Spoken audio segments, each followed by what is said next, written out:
Hello, virtual PLC friends. Welcome to session number 2 of Connecting to Middle School. The name of this session is Strategies for Collaborative Recruitment.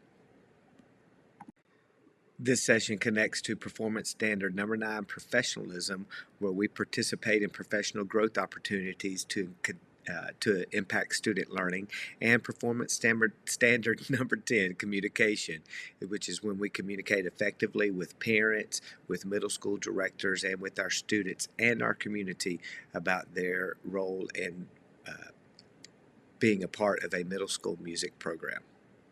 The learning target for this session is to discover collaborative strategies between elementary, middle school, and high school music teachers. One of the most valuable tools for effective recruitment and advocacy for music programs in school districts is collaborative recruitment planning.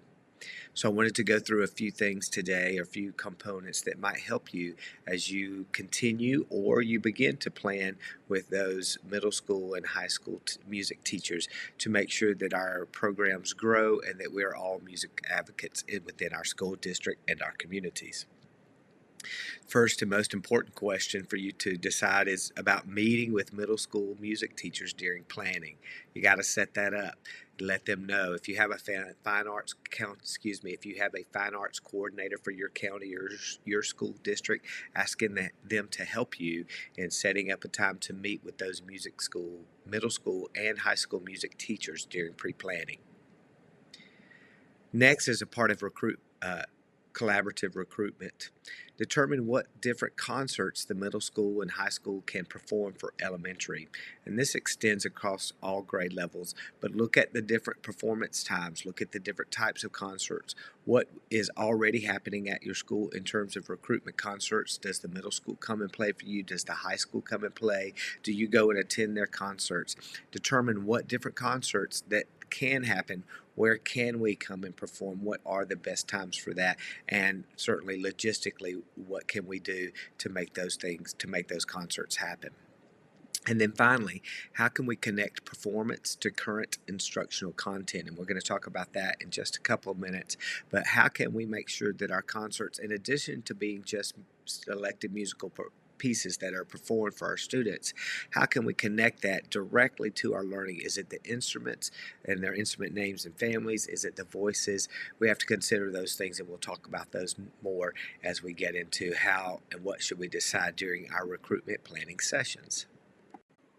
Many of your school districts and your school clusters already have recruitment performances, but for those of us that don't, I just wanted to highlight a few times that you could possibly have concerts at your school or attend concerts at other schools. So during August and September, maybe your high school band or a section of the high school band could come and perform on back to school night and introduce students and parents and the community to what opportunities are available to music students as they progress through middle school and high school. And 5th grade and 8th grade night at high school games. Many high school bands have 8th grade music night or 8th grade fine arts night, and that's an opportunity for students to participate. Talk to your high school directors about allowing those elementary 5th graders and some of those 6th graders to attend those 8th grade nights. They would be middle school nights, I guess, at this point in time, and allowing them to be a part of that Friday night lights, and that would encourage them and let them find the family and the different friendships that are available to them, as well as the common love for music that is shared among high school, middle school students. During October and December, many people have fall festival performance by high school or middle school students, or they have a holiday performance. This is a great opportunity. One of the most fundamental performances that a lot of middle schools can do is to come down and play for the elementary during those holiday season time. Additionally, the same thing from high school to middle school. It's just a great opportunity for those schools to come and perform because they've already prepared that music for their own concert, and then they can easily come and perform it at your school as well. And then January through May, spring concert performances by the middle school at the elementary, going to attend high school spring concert performances or the middle school performances. Having the jazz band for the middle school or high school come to your school is a great way to highlight performances and collaboratively recruit among elementary, middle school, and high school. And then, of course, I just mentioned attending middle school or high school performances, planning with those directors, and knowing what do we need our students to see and hear. What can we talk about at those performances that will directly connect to what we're doing in the classroom. Another way to be a music advocate in your classroom and encourage students to continue studying music is through solo and community performances, and these can happen throughout the year depending on what community that you live in and how many different artists live there, or maybe they live maybe not in your community but close by. Solo artists are a great way to help students get invested in what they're learning. Having a solo clarinet or French horn player come and talk about the instrument and what their story of learning music is, those types of stories and experiences for students are invaluable.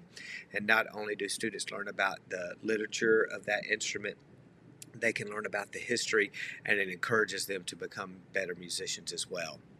If your community has a community band or orchestra or a choral group that could come and perform at the middle school or the high school level, or even the elementary level, connecting those performances shows high school students and middle school students and fifth grade students what opportunities to perform music are available in their own community, as well as inspiring them to continue to study music. And finally, I encourage you to find different styles of bands and music that can be brought to your school in live performances or DJ performances, whether it be a dance group, country music, mariachi bands, R&B performances, gospel performance, any kind of style that you can find. Steel drum bands that can invest in the students by performing music for them will allow those students to gain experiences that will continue to help them be interested in music as they continue in middle school and high school. And in the month of April or May, one of the most exciting events for students is an instrument carnival. And that's where either a high school director brings some students and instruments over, or maybe you connect with your local music company, music business, and they bring a lot of instruments. And students come to the gym or to your music room, and they have the opportunity to experiment making sounds with all of the instruments, whether a brass, a woodwind, or percussion. And their families come, and it's just a great time for them to learn about the instrument, see the instrument. They get to hold the instrument, ask questions about it, and of course, attempt to make a sound, which is probably one of the most exciting parts of the instrument carnival. Instrument carnivals are a great way to get students interested. It's a great way to communicate about instrument purchases and rental with parents and answer general community questions about the middle school or high school band program. Instrument carnivals are a great recruitment strategy.